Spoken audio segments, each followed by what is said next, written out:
Namaste. Namaste, everyone. Welcome. Can everyone hear me all right? Wonderful.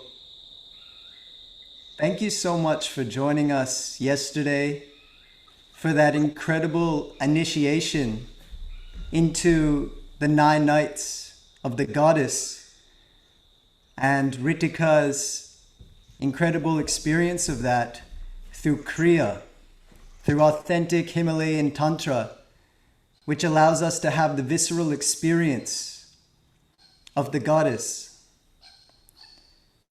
In these nights, our intention is to really have that viscerality, that tangible experience of the goddess infused into our lives. So each night, as each facilitator takes us through a journey of their own unique expression of the teachings and the goddess embedded in those teachings, we'll really have that understanding of the goddess, not only as an intellectual grasping, but as an experience felt, mind, body, spirit. Let's tune in now, closing our eyes, bringing our attention fully to this present moment. Deepening the breath. Breathe deeply. Inhale through the nose. Hold the breath at the top. Gaze at the third eye center. Lift the energy from the base of the spine. Stay here with the breath held in. Exhale. Breathe.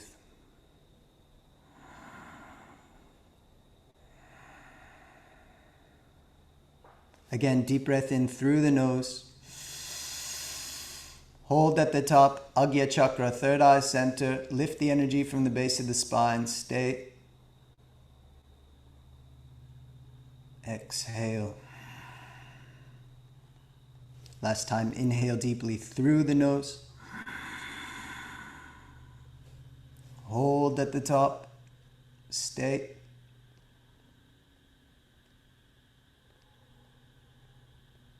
Breathe. Exhale. Keeping the eyes closed. Regulate the breath.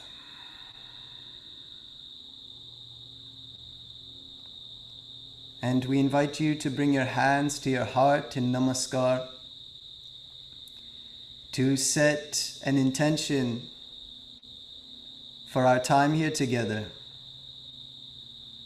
An intention for you to personalize and refine throughout these days. May it be that we make the space for the goddess to reveal herself more and more throughout our day. May we catch a glimpse of her winking in us, whether it be through the rustling of the leaves in the trees, her whisper in the wind, her light reflecting on the pond, that sweet song of the birds. May we catch her smile as we turn to her. And may we hold each other closer in our hearts, supporting, being supportive, loving and being loved, all in the grace of the Divine Mother. Let's inhale to Om all together. Inhale deeply through the nose.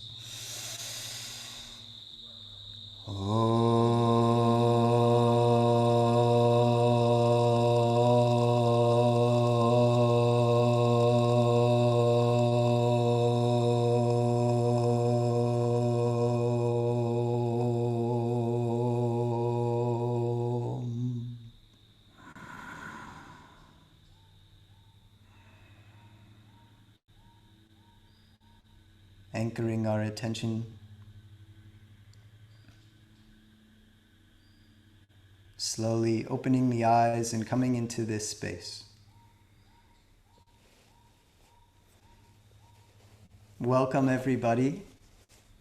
It was so great to have everyone here last night, all over the world.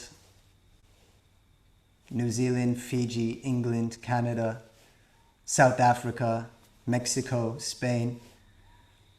So please feel free to contact each other, get in touch with any of the teachers, and we'll be sure to provide everyone's details so you can contact each facilitator directly at the end of our shared journey together. So thank you again for joining us.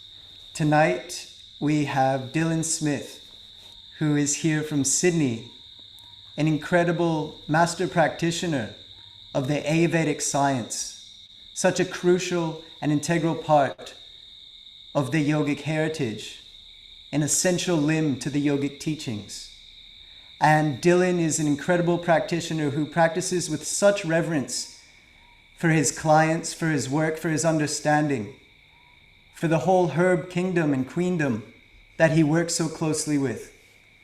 So it's an honor to have him here tonight. Thank you so much, Dylan, for being here, and I'll pass it off to you. Namaste. Namaste. Thank you, Max, for the beautiful introduction. And Ayurveda, which is the science of life, which is the medical science of the Veda or of yoga, is so integral to Navratri.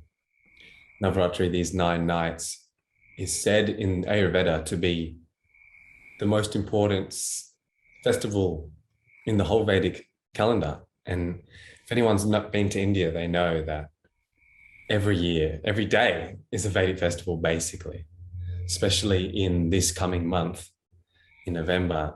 Every day you'll see, and the kids just have time off all the time because it's a holiday every day, every other day. But Navratri is so important, these 9 nights, because it is at a crucial time, which we call Ritu Sandhi.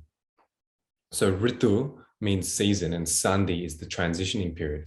So Navratri, there's 4 Navaratris in the year, 4 main ones, at each equinox and at each solstice. So whenever there's a seasonal change, according to Ayurveda, this is actually a significant cause of disease in Ayurveda, is seasonal change. And we all know it. I mean, how many of you are feeling allergies or hay fever or cold? Actually, it will come in the next 2 weeks more so. In my clinic, I'm getting them a lot now, starting.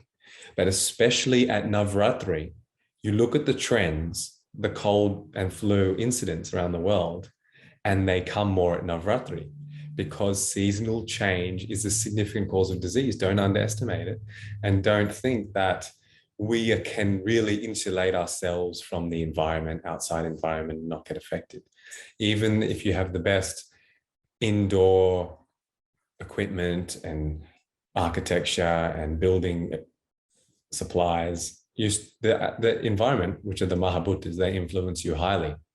So Navratri, always after the first new moon of the equinox. After the equinox, the first new moon starts the 9 days, and also after the solstice.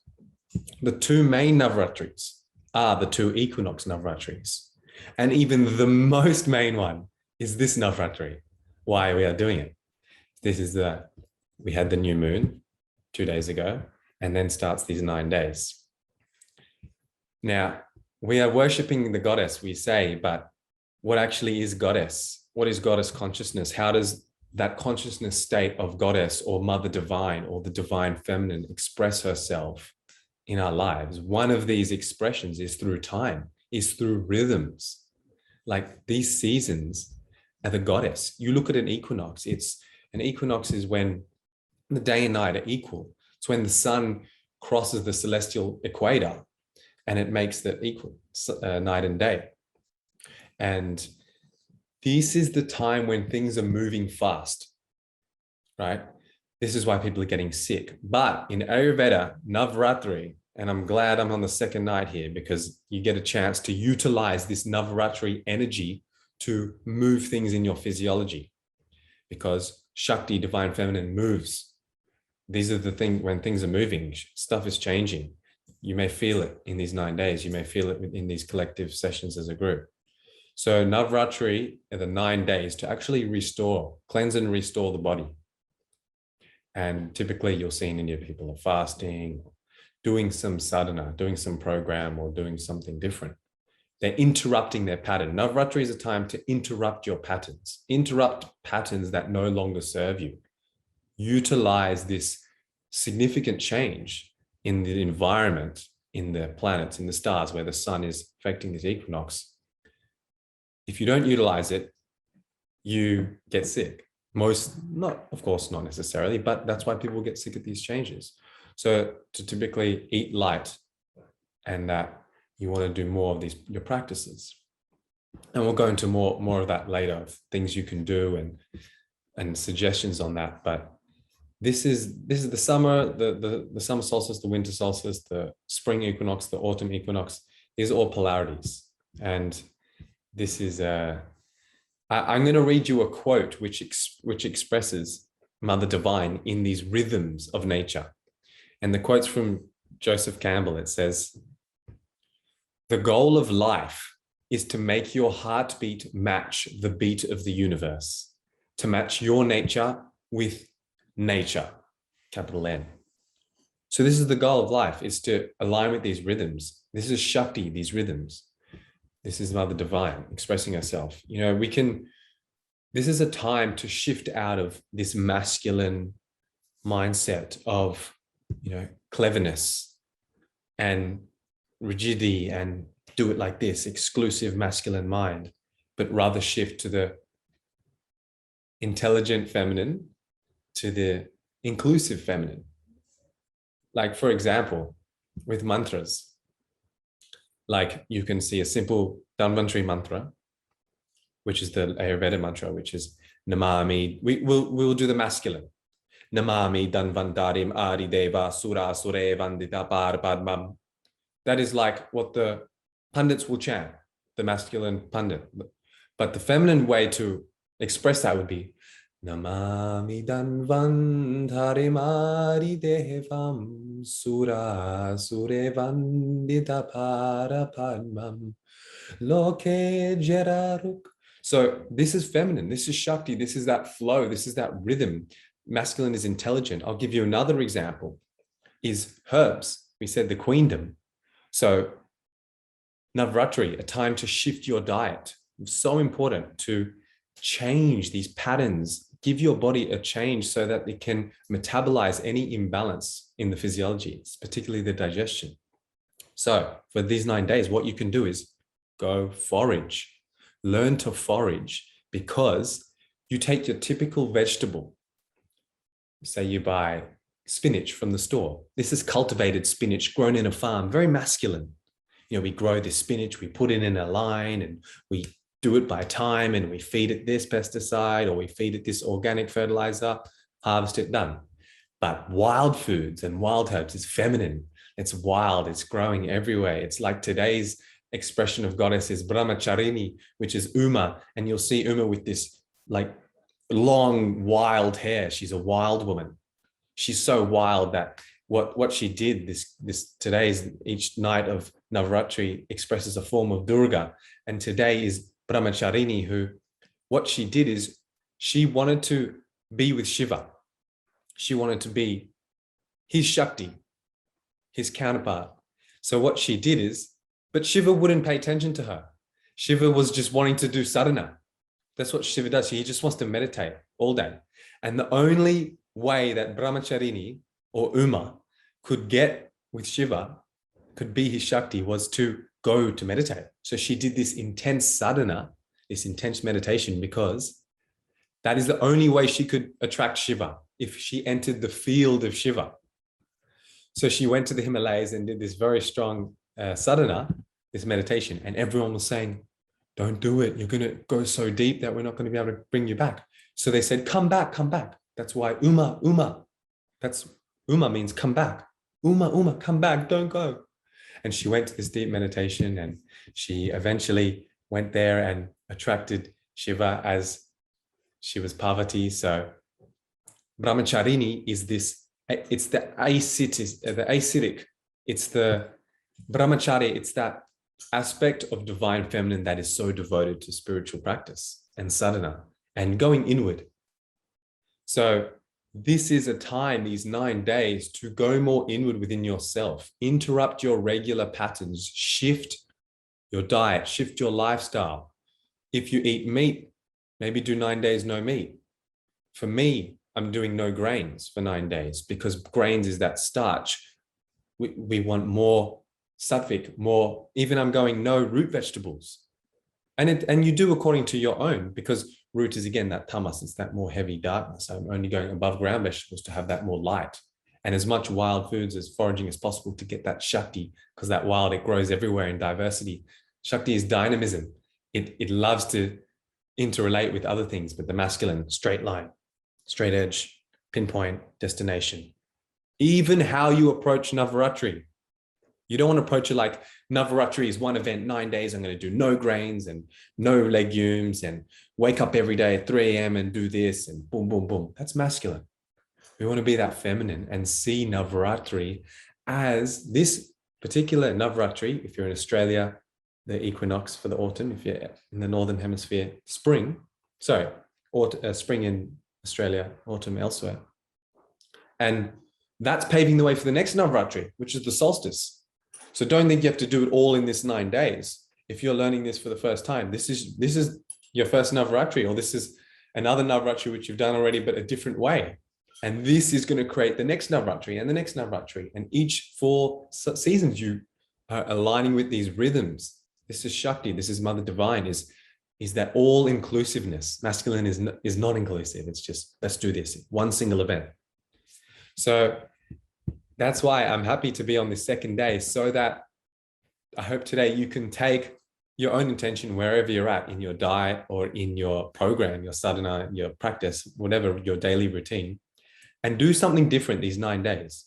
So for example, because this is a chance, in Ayurveda, it says this is the chance to move toxins out of the lymph into the system to flush it, a chance to move things. So the classical Ayurvedic practice that everyone should be doing every day is a self-oil massage called Abhyanga.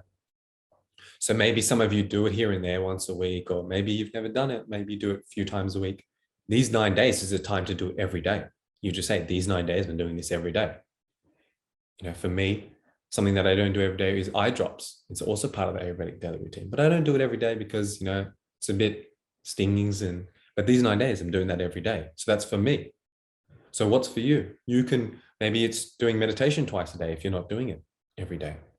So utilizing this energy that is present in the cosmos is what we should be doing. And this is already day 2. So if you've missed day 1, that's fine, but do it after this. It's the 9 nights. You know, like we sleep each night and restore and regenerate our energy. We get to do this 4 times a year for the whole season and the whole ahead. These 9 nights are like a deep rest. It's the body restoring. It's a time for restoration, Ayurveda. Like that's the word. People say cleansing in Ayurveda, but it's restoring the physiology and recuperating for the time ahead. And if you don't know this, if someone never heard of Durga or Navratri or the Vedic or yoga, that's fine. They may feel it, they may not. They may get implications. But for those who know, you know, and utilize the time. As I said, most people get sick, especially like 2 weeks, within 2 weeks after Navratri, with these seasonal changes. In Australia, we're in the spring. What happens is winter, we've had just a winter, we've accumulated, we've insulated, we've kept this kapha. Imagine like the ice on a mountain or the snow. Then spring comes and it melts the snow. It melts within our internal snow, that kapha. That's why you don't pay attention to the seasonal change. You get the hay fever, you get the runny nose, you get the allergies. So this is the importance of seasonal change. And yes, so really correlating with these. And then Durga, Durga is what this is about. It's an expression of Mother Divine. And we get the word endure from Durga. So this time of Durga is the most enduring part of the rhythm of time. So to really endure these times, this is the all-enduring power and principle. This is the time amongst space-time which endures. This is the time of the year which endures. You want to endure this time. You want to anchor down these 9 days. Be in the rhythms of nature. This is such a profound time. So this is especially like people who are early on their journey, they're like trying to align with their dharma. Or the other day I had a patient who, and it was today actually, that was his emotional discomfort. He was working in a dairy farm and he didn't want to, that's what made him really irritated, and it was messing with his digestion. And he just said, I want to do something more sparking in my life. I want to do. So this is the exact time to shift that, trim your story, shift your story, interrupt your patterns. You want to initiate something in your life, whether it's a business venture, whether it's a relationship, whether it's proposing to your partner, do it on the 15th of October, on Victory Day, Vijayadashami. There's 2 auspicious days of the year to initiate anything in the Vedic calendar, according to the stars, according to the astrological influences. And it's Ram Navami, which is probably around March, and Victory Day, the last day of Navratri. And for those in Sydney, Australia, who want to come to a live ceremony with a Vedic priest and invoking laws of nature, let me know or email us and I can connect you for the event. But wherever you are, this will be a big event. And with us, with this group on Zoom, it will be a big night, and every night leading up to it. So this is the importance of aligning with these natures. And you just gain, we know, go to bed at night and wake up in the morning and get up before sunrise. I hear that's good for my health and adhere to the seasonal routine. But once you start understanding these more cosmic rhythms and the greater play of the rhythms of Shakti, you align with your health. So what can we do on Navratri? Well, I've shared some things that are different. I'll give some specific things. With the diet, as I said, you want to just go from more heavy food to lighter food. So again, I've been loving seeing patients the past about 5 days because I've been giving them Navratri programs for themselves, for their unique selves. How can they shift what's good for them? And yesterday had some pressure on the liver. It was a couple. They both had, I could feel in their pulse, liver issues, and they were eating takeaway, but good quality, high quality restaurants. But still, even the high quality restaurants, they use the oils, and that congests in the liver, and that becomes rancid and stays there for months. The worst thing in the diet is takeaway foods and rancid oils. Worse than Cadbury's chocolate, worse than gummy bears, worse than jelly beans is takeaway foods, because they use the rancid oils. These gummy bears, jelly beans, sugar, Cadbury's chocolate, they cause an insulin spike, stay in the bloodstream for a few hours. But these oils, which you get from your local fish and chip shop, which you get from your 5-star Michelin restaurant, who are using the cottonseed oil or whatever oils, they stay in your liver for months, even up to 12 months. So that's why we're seeing so many more liver issues in non-alcoholic fatty liver. So for those people, for that couple, it was no takeaway foods for 9 months. Everything cooked yourself, fresh. So you adjust to whatever is aligned with you. Turmeric. Turmeric, one of the names for turmeric is Durga. She's the Durga of the plant kingdom. Eat turmeric. It is the most profound spice, and it is Durga. That bright orange color is full of, phytonutrients. It's particularly powerful for the liver. And Navratri is about cleansing. It's about moving things out. And turmeric is like one of the only herbs that moves blood, purifies blood, and builds blood. So take more turmeric, like every day, turmeric powder, and a good amount. And And if you do it, up it even more during Navratri. Another herb from the Queendom is Tulsi, holy basil. She is Shakti. She is, she's, I believe, Lakshmi. So she's the abundance. And take Tulsi tea. Grow Tulsi, plant Tulsi during Navratri, obtain a Tulsi plant from someone local. If you're in Sydney, reach out to me. I'll give you a cutting. If you're, head over to the Vital Veda community Facebook group. We share these things. I'm in Melbourne. Does anyone in Melbourne have a Tulsi cutting? Yeah, sure. Come over. I'll give you. Do that. Initiate that during Navratri, because Tulsi is fantastic antiviral, fantastic prana. It gives so much prana. It's so good for the respiratory tract. We give to people on their deathbed. We dip Tulsi leaf and in water, and we just drop it in there, just the drops that come off the leaf in their mouth, and it invigorates them with this prana and assists them in their transition to the other realm. Tulsi is the most revered holy plant in Ayurveda. You'll see it at the front of every house because it purifies the house of anything that comes into it, whether it's the wind that comes into the house, whether it's the pollution that comes into the house, or whether it's the subtle energies of the people or the more celestial beings. So Tulsi is another thing. It's an adaptogen. It adapts to what your body needs. This is Devi. Eat Tulsi. So these are some things with the Navratri. Generally, anything that's promoting that regeneration of the cells. So bright green vegetables.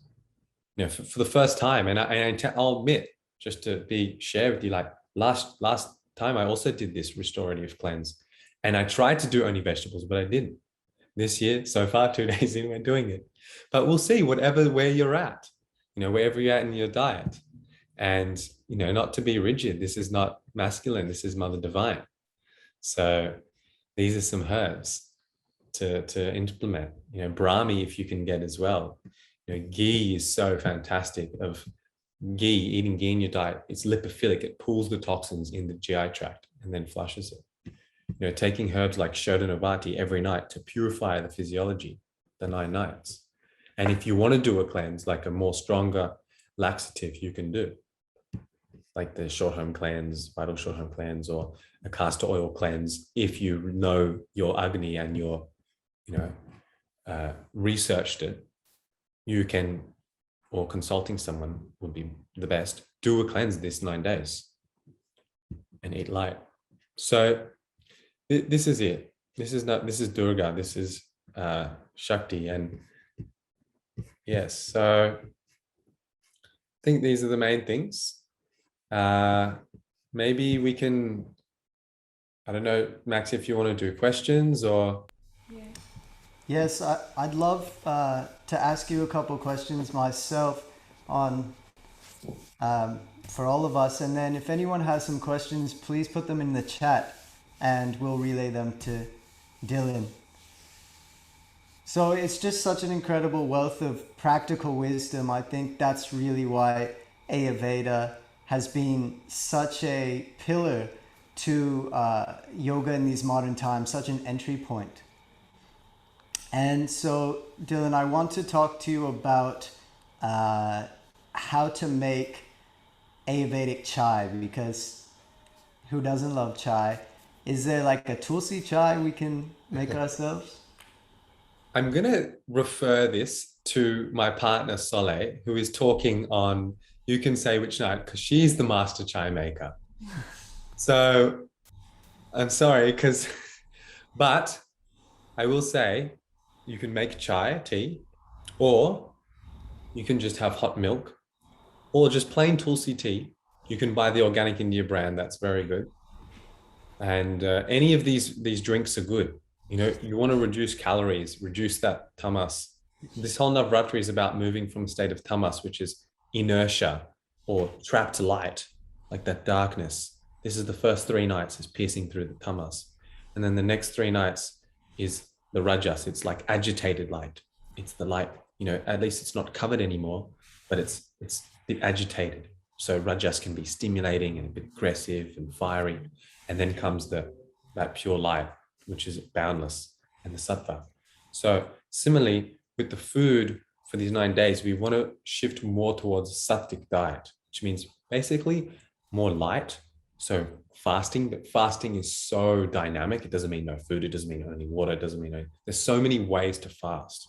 It's a big topic, fasting. So the point of that is to make yourself more light, to connect with the divine, to connect with these Shakti rhythms. So for chai and recipes, do see Saleh, I'm sure can share with you a chai recipe because she's talking about women's health and that will relate. But hot milk is a good thing to have during Navratri. Even one thing you could try is supplementing your breakfast. If you usually eat breakfast, instead of breakfast, have a chai or hot milk, and then have a good quality lunch, which is earlier at midday, or have the hot milk for dinner. So like that. Wonderful. Thank you, Dylan. There's some questions here on the topic of menstruation during Navratri. Is there anything to pay attention to? Any good cleansing practices? Any specific oils you should use or may not use? Is there anything that can be a general protocol? So it's kind of lucky if you're menstruating on Navratri. It's a unique experience. It's always with menstruation. It's a profound gift to the woman. It's a gift to go inward and to put all that energy in the pelvic floor. So the blood, the menstrual blood, which is a profound purification, can purify downwards. The Shakti goes downward. So it's basically the thing to do is to definitely not do cleansers and laxatives and, things like that, but just to really honor the menstrual protocol, or the Ayurvedic menstrual protocol, which is basically rest a lot. So all I can say is just adhere more towards the menstrual. You can, for example, eat milk rice. There's a recipe for the menstruation, which is general for people's menstrual health. If they have issues or if they want to increase their fertility, you can have a dish called milk rice. There's a recipe on our website, and have that for day 1 of your period, or day 3 days if you can. Just milk rice, that's it, mono diet. So all your energy is on your blood, your pelvic floor, that purification. So basically a lot of resting, a lot of inward meditation, less socializing, less interactions, be more in yourself. Thank you. And that question was from Kat. Thank you so much, Kat. Just to let everyone know that tomorrow night, Dylan's partner Soleil will be guiding us, so we'll be sure to ask her about her secret chai recipe. We've got another question now coming from Zell, who would like to just have some clarity about fasting or not fasting. We know we want to soften into this time, so a fast may be seen as something rigid. Can you just provide some clarity as to how to go about a fast in these times? Yes. So fasting is so dynamic. That's why we recently put out a course, The Essence of Ayurvedic Nutrition, and it had a whole segment on fasting because it really needs attention.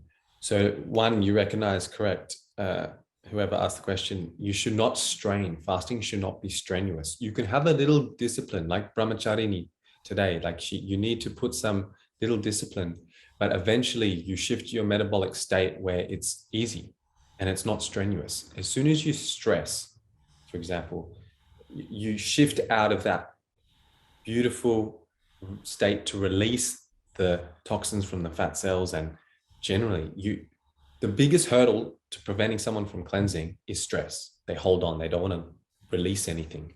They're trying to keep it because they're trying to survive, and in case they starve or in case someone attacks them, they hold on to everything. So you should not feel uncomfortable with it. That's why there's so many levels. So if you're not used to fasting, if you're eating all day, eating organic chocolate, organic nuts every hour because you want a quick injection of stimulant, of energy, or you want some emotional stability, shift towards 3 meals a day, no snacks. And then maybe go to 2 meals a day, no snacks, if you're already metabolically comfortable. And then maybe swap or the day of fruit. So there's so many different things I don't want to say because it's a big topic, and I don't want to give any specific protocol because you need to do what's right for you. But the general thing is, look at understand the principles of Ayurvedic nutrition, and then see where you can be improving. And then in these 9 days, move more towards the sattvic, more towards the more pure diet and lifestyle. But not only what you eat, it's how you eat. Stop between each meal. This food is Devi, is Shakti, it's Mother Divine, it's grown. It's that prana. So connect with that. Make eating like a ritual. Eating is like a yagya. It's a divine offering to yourself. You're offering yourself that nutrition and that prana when you eat the food. So, and when you cook it also, cook it for, especially when you're cooking for other people, and also when you're for yourself. So with the fasting, you can see if you're snacking all day, move towards 3 meals of snacks. If you want to try 2 meals a day in intermittent fast, you can do that. If you want to do, as I said, no grains, if you want to do no meat, whatever you are. Thank you, Dylan. Thank you. And thank you, Zel, for that question. Also a question here from Ollie, who would like to know about sourcing a Tulsi plant. Is it easily accessible? Can you find one in your neighborhood? How do you go about obtaining a Tulsi plant? Join the Vital Veda community Facebook group. And there's a post which we share with each other, things like, particularly we did a post on plants. If you can't find it, just post it. But, I have a Tulsi cuttings. Anyone want? I'm in Sydney. Or I have this ajwain seeds. So connect with people, or connect with other groups like who are into the plants and the gardening. So we have, as far as I remember from that group, on this group, we have in Sydney, Brisbane and Melbourne and Victoria and US. So you can see, but you've got to reach out. Thank you so much. And yes, we will make sure that everyone can get connected with you, Dylan, for the community pages that you provide, as well as finding out more about your own personal constitution, so for example, what kind of fast will be right for you. So thank you so much. We've also got a question now from Patrick, who asks, do you have any practical ideas to share with our children at this time? Some way to give our children this kind of awareness, perhaps this wisdom in the way that they really can respond to. Beautiful. So I would, whether you can explain it to them or you can watch these cartoon videos which teach you about the equinox and what's happening in the universe and how it's equal light. Or you just say, look, tonight's equal day, like the equinox is the exact same hours of night and day. And then the solstice is the longest day and the longest night for the northern and southern. So you can make them aware at this time, and they can see as well, like looking at the plants, looking at nature. In Eastern Sydney, it's mulberry season. Like this is the time when Navratri comes, and in mulberries, everyone knows because you see the tree, and this is again foraging. Like this is much Shakti, Mother Divine, and this is our special 9 nights, and each night for each planet, and each night for each Durga. Tonight is the night of this Durga. Tonight is the night of this planet. Tonight is the night of this Shrota, the channel of the physiology. So this is like 9 is so powerful. So I think just making your own ritual each, like Christmas, you do Navratri. And what do you want to do? Do you want to join this group with Max G and do some kirtan every night for 9 nights? They're not going to listen to me lecture, but come join the music at the last 10 minutes and make it like Christmas, especially the 2 main Navratris, especially this Navratri. This is the main Navratri, this one, as we, based on the Northern Hemisphere when they enter autumn. So, because what happens is, for example, with the Northern Hemisphere, with US and India, autumn, as I said, with the spring here, spring is purifying that kapha, that winter we build up. It's like the ice. We insulate in winter. We eat more heavy foods. We eat more protein. We eat more fat. So we need to detoxify that. That's what the Navratri is for. If we don't, we hold on to it. The spring comes and liquefies it. We get some fluid build up, some water retention, some hay fever. And with the autumn, In India, it's post rainy season, right? The rain season, and then the Navratri comes, and rainy season can cause a lot of issues because of the acid in the rain, so many water element in the physiology as well. So the Navratri cleans that. So yeah, it's a beautiful question, and this is the main Navratri, and we can even go with the 4 and the solstice and the equinox. Thank you, Dylan. And thank you, Patrick. And yes, there's no better time than now. So the fact that we're gathering here and we still have 8 nights of this wonderfully auspicious Navratri, and then it doesn't have to stop there, right? We can continue to implement these practices and tune in and listen to the rhythms of nature, the rhythm of Mother Nature. So we've got another question here. Just about rest. You mentioned how important it is to soften into this time. And I think rest for one person may be completely different to the other person. The question is about recognizing what deep rest looks like for you. How do you identify it, and how are you able to cultivate that in these times? So important. This is how I said these 9 days. You need to break these patterns. You need to interrupt the patterns. So get radical. Like I do it typically once a fortnight. I'll go to bed at 6:30 p.m. or I'll go to bed at sunset. Like get a long sleep. Now, I'm not saying to do that every night, but go to bed earlier. In Ayurveda, the time to go to sleep is before 10 p.m. And it's not about how many hours you sleep. It's about when you sleep. When you sleep is the crucial time, between 10 and 2. And you know what? Going to bed and 9:45 to be safe. So if you don't do that, and you may know it, like these 9 nights, definitely every night, like before 9:45 before 10. Because between 10 till 2 is the main time that melatonin is produced. It's the main time that hormones are regulated and the liver is detoxified. So important for the cleansing of Navratri, because this restoration happens mainly between 10 till 2. So the difference, like if you go to bed at 10:30, that's actually not just half an hour you're missing of this crucial restorative process. It's you're missing the kapha train, because the kapha time, the heavy time, the deep rest time, the kapha is ojas. It's that cultivation of deep strength, of balam. And if we want to hitchhike on that kapha, which we want at night, because that gives us the regeneration and the strength, we need to go to bed before 10. So if you go to bed before 10, at 10:30, it's not like half an hour, only less, but you're missing that kapha. So before 10, before 9:45, going to sleep and naturally wake up with the sunrise, give you the energy. And that's one thing, one important biorhythm. You can't get anything right if you don't get sleep. The second is meditation. Meditation twice a day, at least 20 minutes, or whatever your program is. 20 minutes is very good. Meditation is like the deep rest you get.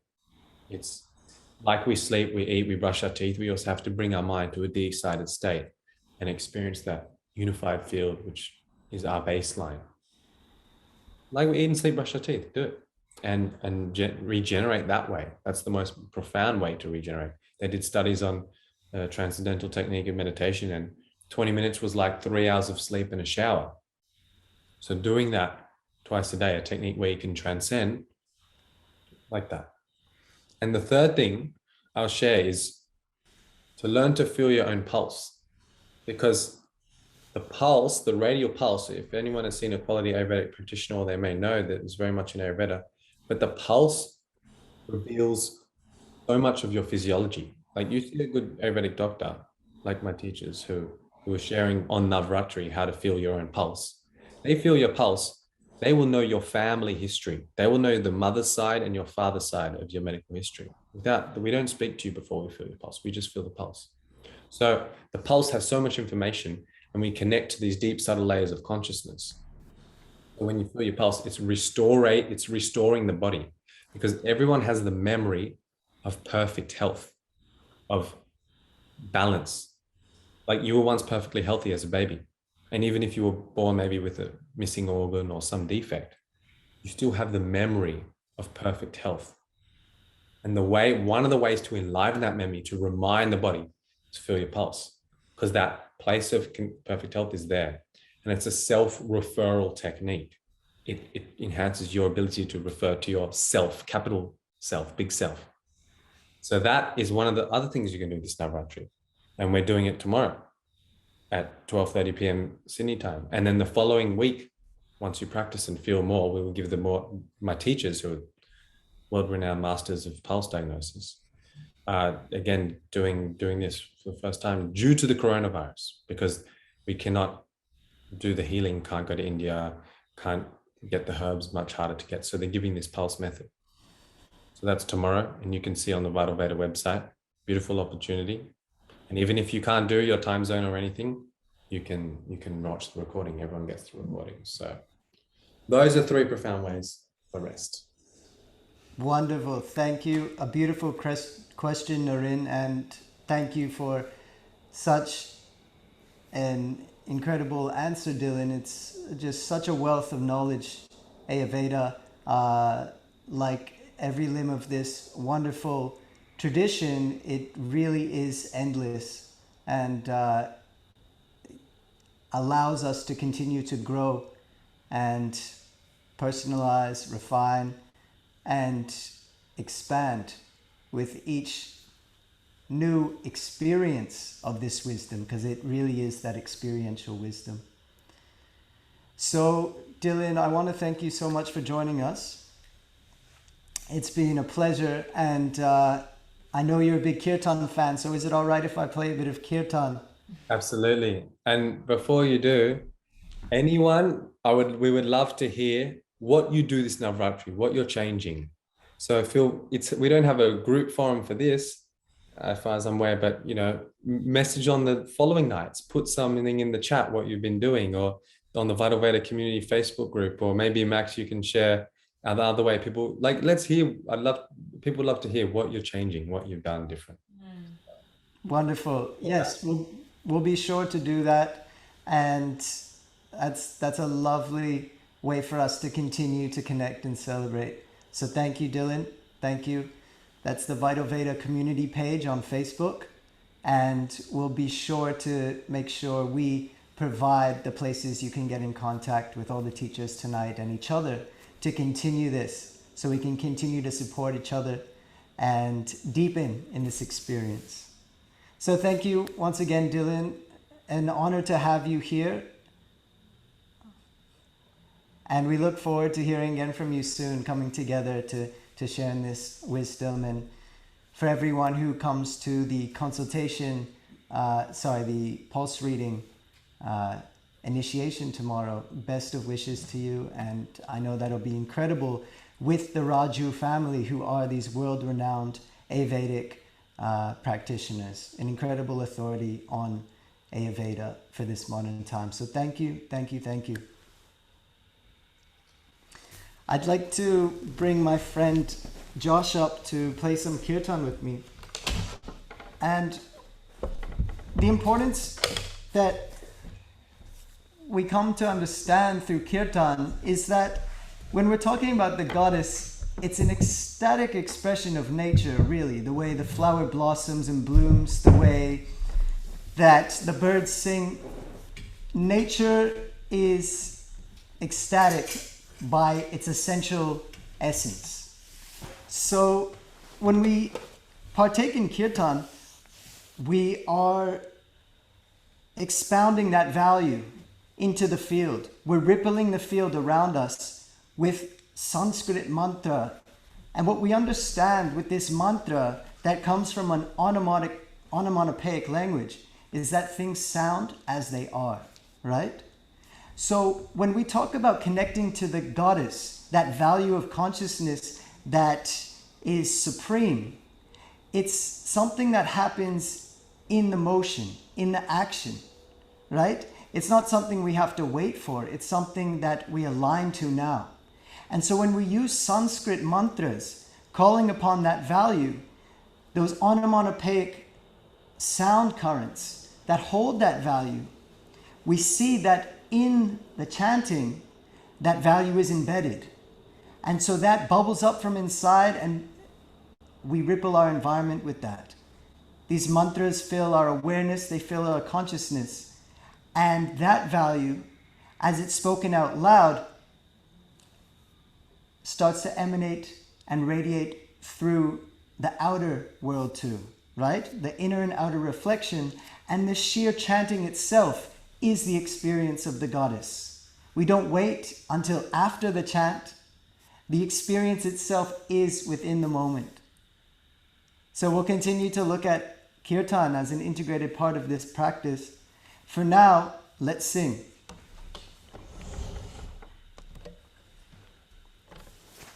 Oh, our executive producers have told us to move back a little bit. Okay.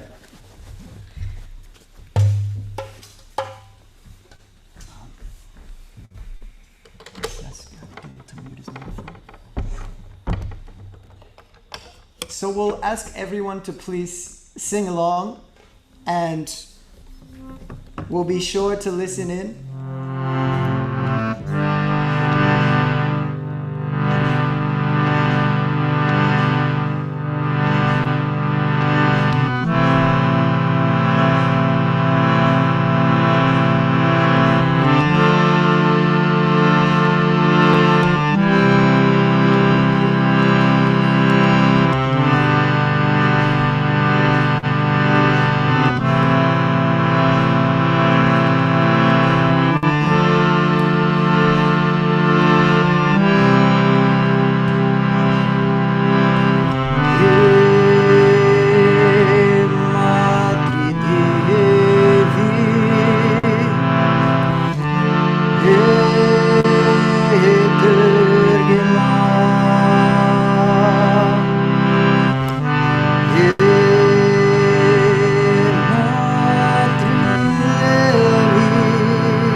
goddess within.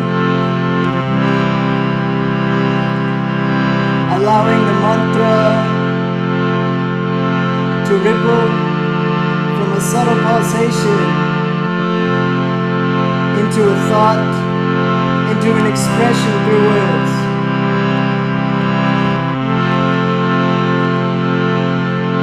Tuning into the heart center, resting our hands over our heart, and turning towards the goddess within, residing right there in our heart center. See her, feel her, and know beyond doubt her presence right here. Always there, guiding, supporting, keeping a watchful eye on you. Because we know very well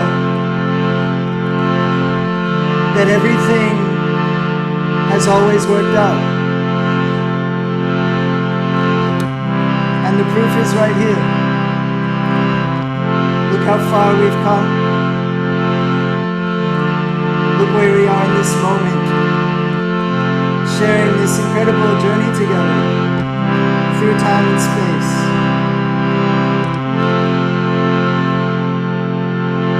A love supreme, a love sublime, beyond tarnish, a love that lives right in our very heart.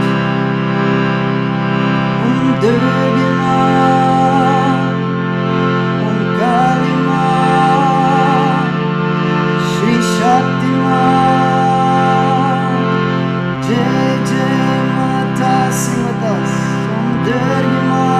Sing to the goddess within. Om Kalima, Shri Shakti Ma, Jai Jai Mata, Om Durga Ma. Sing, sing, sing. Om Kalima, Shri Shakti Ma, Jai Jai Mata. Sing. Right there in your very heart. Om Kalima, where she's always been. Shakti Ma, Jai Mata.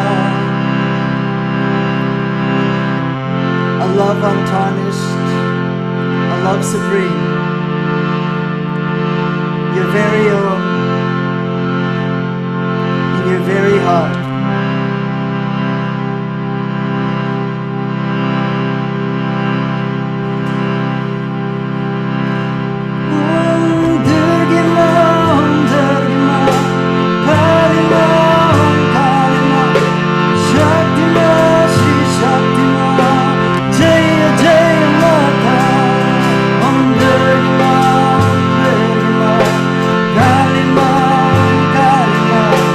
Shakti Ma,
Durga Ma, Kali Ma, Om Kali Ma, Shri Shakti Ma, Shri Shakti Ma, Jai Jai Mata, Om Durga Ma, Om Durga Ma, Om Kali Ma, Om Kali Ma, Shri Shakti Ma, Shri Shakti Ma, Jai Jai Mata. One more time, Om Durga Ma, Om Durga Ma, Kali Ma, Om Kali Ma, Shri Shakti Ma, Shri Shakti Ma, Jai Jai Mata.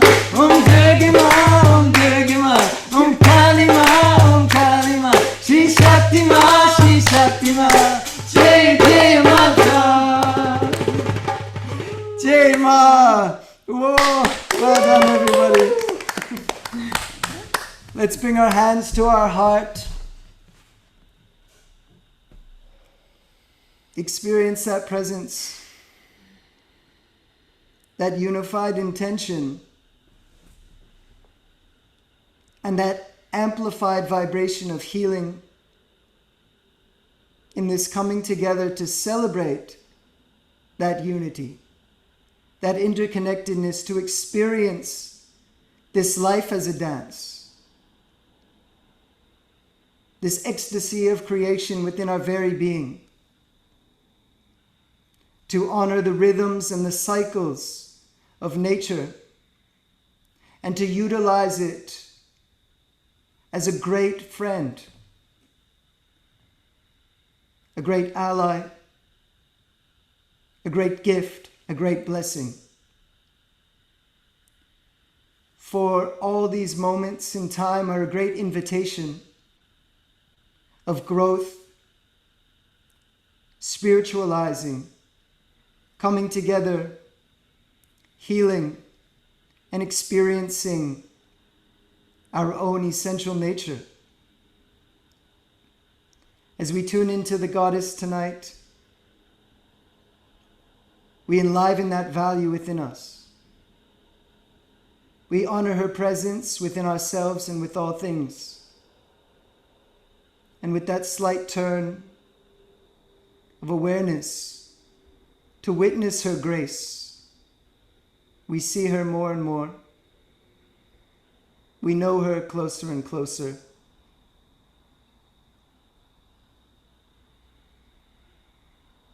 And this 9 nights become a supreme invitation to align, to let go of what no longer serves.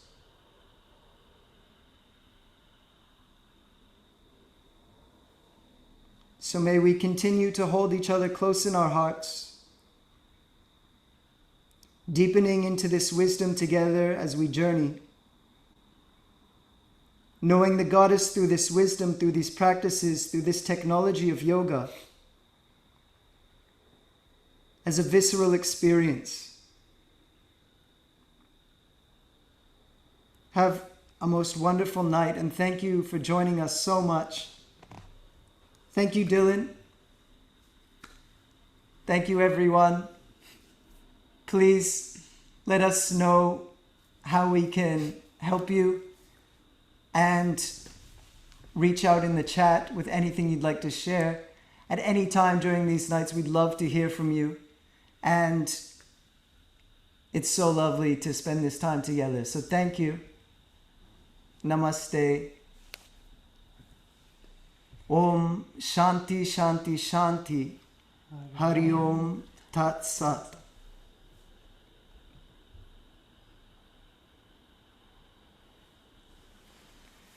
Have the most beautiful evening or morning wherever you are. Stay within this bhava, within this energy. Allow it to support you, and allow us all to support each other with that collective intention. Thank you. See you.